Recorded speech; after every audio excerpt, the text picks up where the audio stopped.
কাল বিকেল থেকে আজ সকাল পর্যন্ত আমি এটা বানানো নিয়েই ব্যস্ত ছিলাম।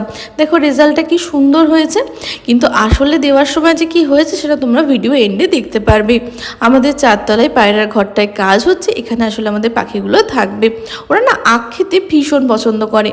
আমিও খাওয়া দাওয়া করে বেরিয়ে পড়লাম কল্যাণী যাওয়ার জন্য। আর আজকে ট্রেনে ছিল ভীষণ ভিড়, তাই আমি আর সেভাবে ব্লগ করতে পারিনি।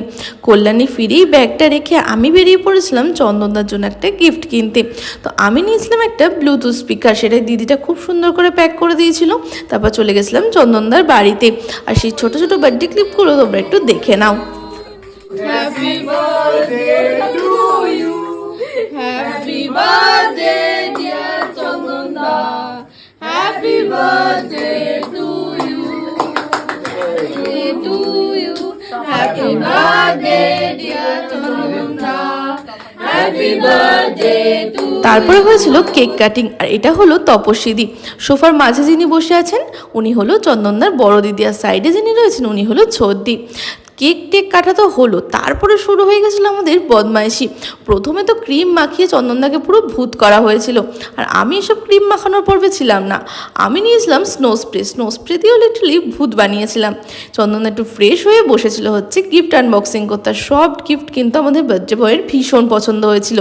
বাট আমি কি আমার ওই ছোট্ট গিফটটা এত সিম্পলি দিয়ে দেবো? আমি ওটাকে র্যাপ করেছিলাম লিটারালি 4 থেকে 5টা বক্সের মধ্যে। আর যেটা খুলতে খুলতে চন্দনা তো পুরো ফ্রাস্ট্রেটেডই হয়ে গেছিলো, বলছিল আদেও কি এর মধ্যে কিছু আছে নাকি আমার সাথে তুই মজাই করছিস?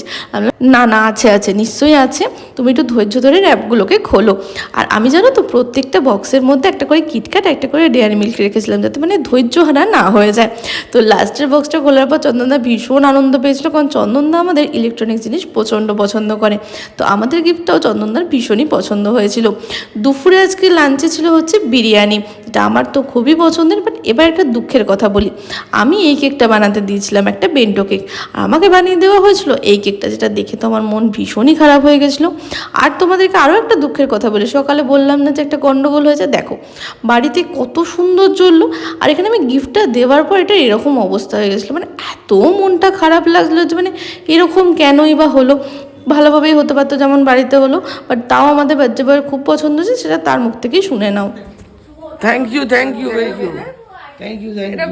আমি আগে থেকে বলে রাখছিলাম যে এটা কিন্তু ব্লগে যাবে। তো ওয়ান্স সেকেন্ড হ্যাপি বার্থডে চন্দনদা, দেখা হচ্ছে তোমাদের সাথে নেক্সট ব্লগে।